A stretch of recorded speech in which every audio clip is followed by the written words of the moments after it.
So we've finished doing the hind quarter and cutting that into chunks and harvesting everything we could off of that and preparing it for the next stage. So now we're going to do a front quarter. Now with the front quarter, of course, we've already taken off the front hoof part, and we put that aside. But we're going to be harvesting the meat off of this front quarter. Now the very first thing we do is any of this, the front quarter is very, very different from the hind quarter, because the hind quarter you can follow those muscle groups. Front quarter, because it's not attached by a bone, because it's attached just by muscle and tendons, there are really no lines to follow. So it's really difficult to try and cut the front quarter up. But where we start first is any of this loose stuff, we just cut that off. Wherever we could find any of the looser meat, and you see there, we see a line that we could follow, cutting that off. However, this stuff as well is not going to go to waste, because that goes into grind, or again we can put it into strips and smoke it, but a great deal of it either into grind or into stew meat. And that's mainly what you get out of the front quarter. A lot of grind, a lot of stew meat, and some of the roasts. So once we've gotten off any of those loose chunks wherever we can, this one here, I could follow it along up, just follow that muscle, and again there, gonna go into grind or into stew chunks, because I want this as clear as possible. Because here you could see the bone of that shoulder blade, so you can see where it starts here, and I could feel where it runs along. Now what I'm going to do is I'm going to put my knife right against that bone, cut down. So this is basically a big pan here, and I'm going to cut right to the bone along either side of this shoulder blade bone, so that you see if I've split, the bone is here in the middle. What I'm going to do is I'm going to, on this side of the pan, go right against that shoulder blade, and I'm going to cut out this. I know with if you get it in a butcher shop or anything like that, on a cattle or anything, they call this the flat iron. The flat iron, and they use it for steaks, because that's one of the bigger pieces we can get off of the front bone. Again, I'm going right against the bone, right up to the tendons here, and I'm going to free this up by itself. In fact, I'm going to cut it across and then down, so it's one piece.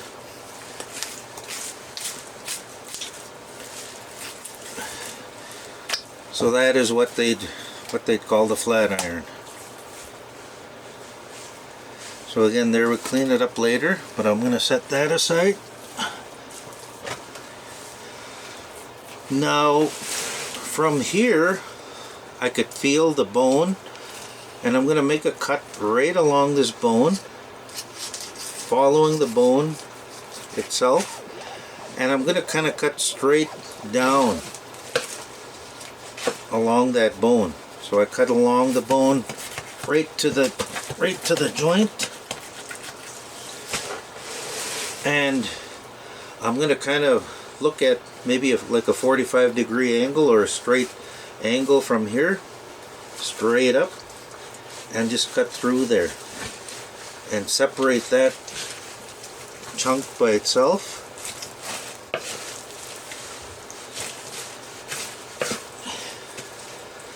This is actually called a chuck roast, because that comes from the front leg. And again, here I'll take off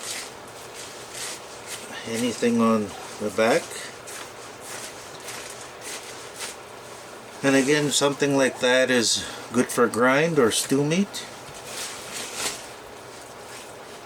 Got our roast here.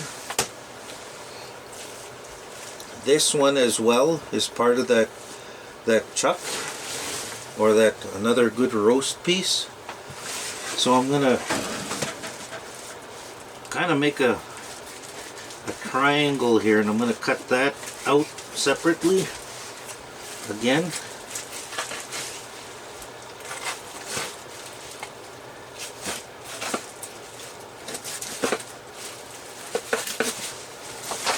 So once I've got that cut out, I'm going to clear off this outer little flap of skin. Again, there, more grind, or and I've got a nice, I can use it either for stew meat or grind. This is a really good chunk, either just to use as a roast by itself, or to cut into stew meat.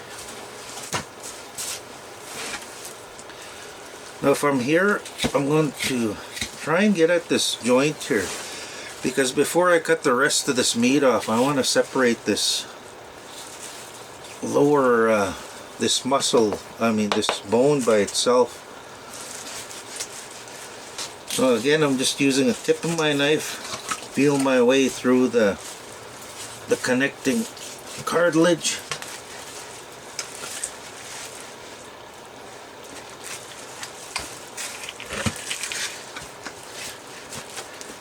Cutting through everything just to separate that, so it'll be easier to work with. So I've got that separated now. Just going to turn it over here and cut off this. A lot of it is tendons and blood vessels and such.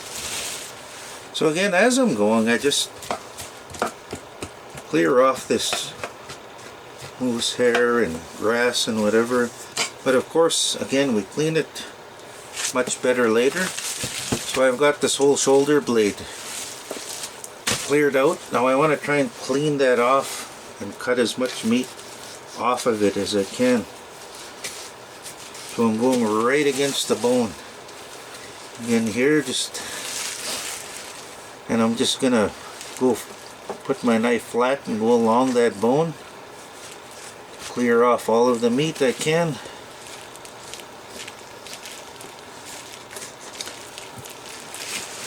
Flip it over, and I'm just going to free that piece by itself.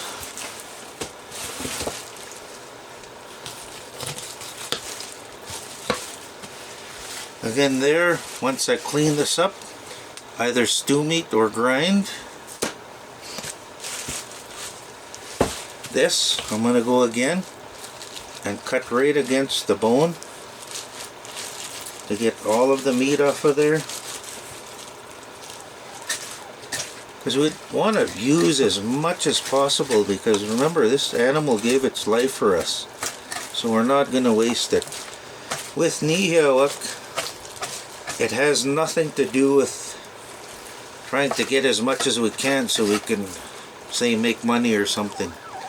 Everything we do has to do with trying to use everything off of it, so we're not wasting, and we're using as much as possible. Because even these little pieces I can throw into my grinder and make burger out of it, but I'm not wasting anything. Has nothing to do with trying to get the best cuts or trying to get the best dollar, because we're doing this to feed us.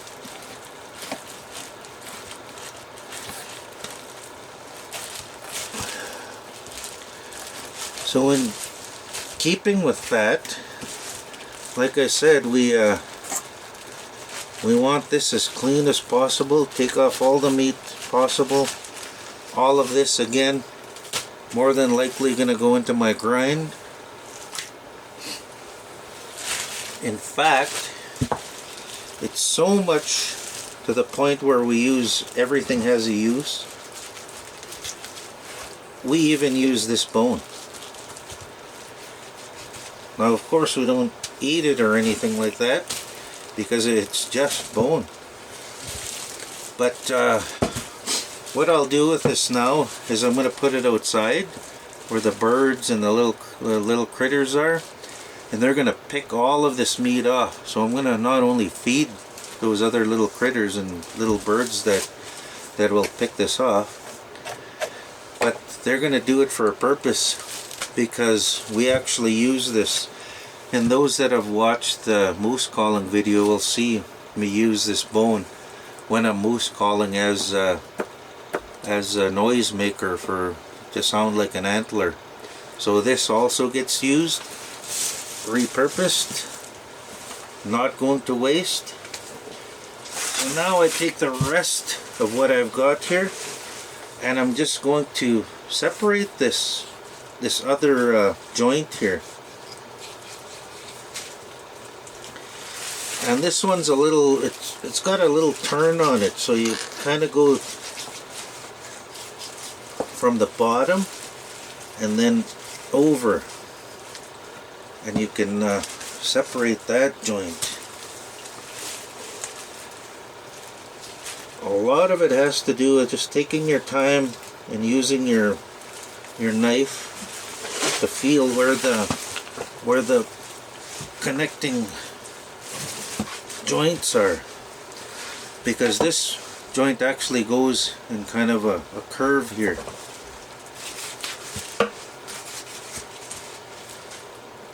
And like I said, this does take some practice and a little bit of work, but after you've done it a few times, you start to understand where the muscles and bones connect and where those joints are.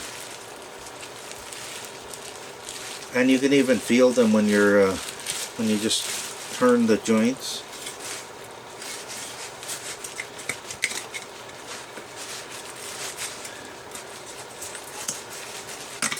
Cut through those tendons.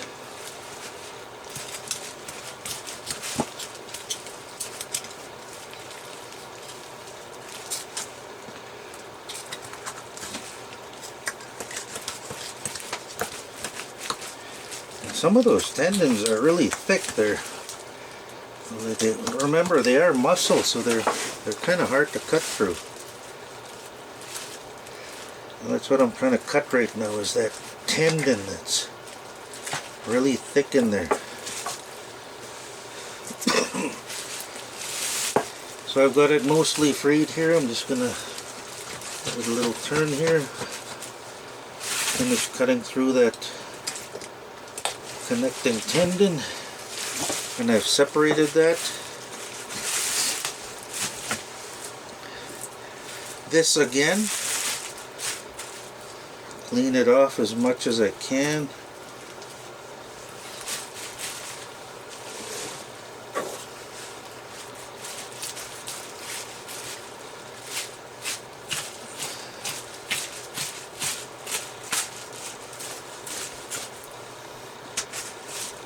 All of this skin and outer skin that still has a little bit of grass and stuff on it.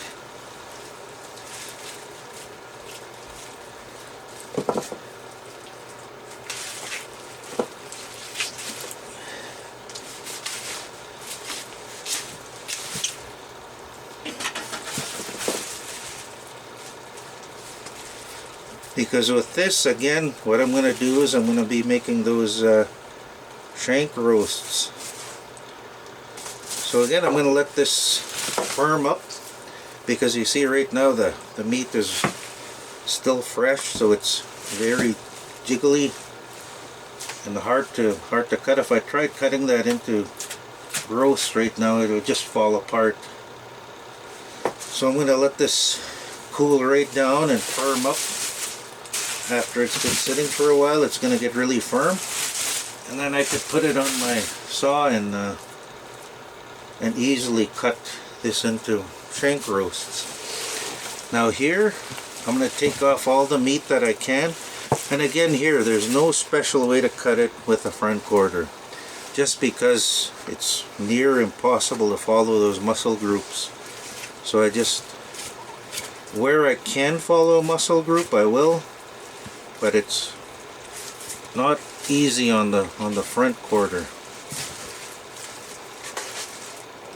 Most of these are going to be, again, going into stew meat or into grind. So this is a good example of how you see how this muscle grows and wraps right around. So they're really hard to follow the muscle groups in these front quarters, but where you can, you definitely follow them. Use those lines to your advantage and follow those muscle lines.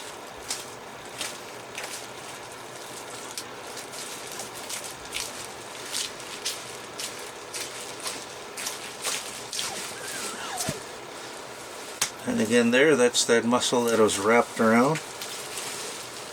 Here, again, I'm going to follow any muscles that I can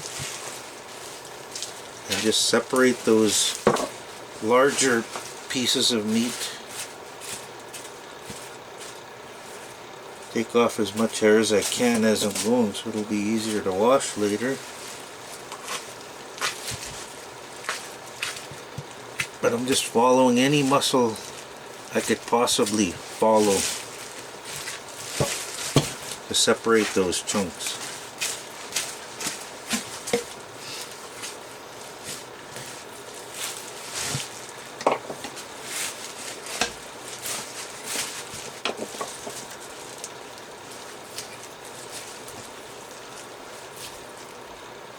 And again, that just to harvest as much of the meat as absolutely possible. Now here with this chunk, we could see I've got all of this blood vessels and glands and everything. I just cut those off and try and leave just the meat by itself as much as possible. Again, cleaning where I can for this initial cutting. Again, here, something like this, more than likely I'm going to be putting into the grinder. Back to here, and again, following wherever muscle I can possibly follow. Disconnecting that.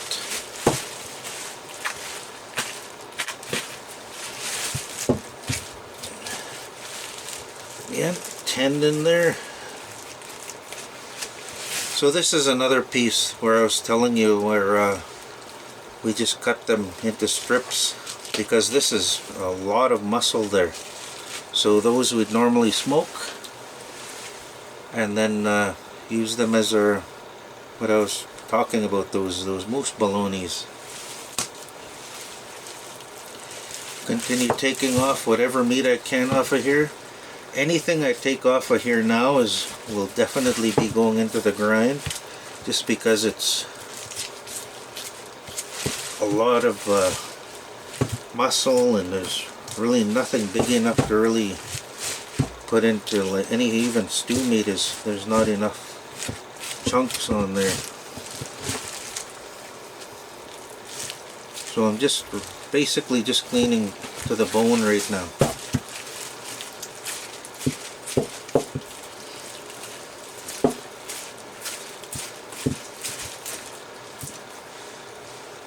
And again there, take off any of the connecting glands or those gristle and blood vessels and what have you in there.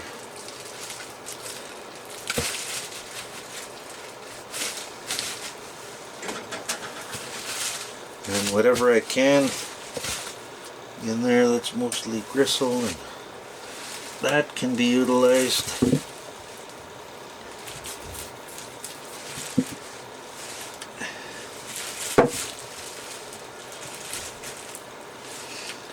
So now I've got just the shank roast that I'm going to be making once this firms up, and my front bone. Now again, just like the hind quarter with the front quarter, lots of bone marrow in here. So I can either cut this open and harvest the bone marrow from it, or cut it into pieces to use in a bone broth, and basically use this whole bone in a bone broth to make soup broth with it. And they just cut this into pieces and put them in the whole broth, and you get a super tasty broth for stews and stuff. But traditionally what we do is we take this again, throw it in the oven with the other bones, eat off, once it's cooked, eat off any meat we possibly can before we break it open and eat that bone marrow from the inside. So that is how we do the front quarters.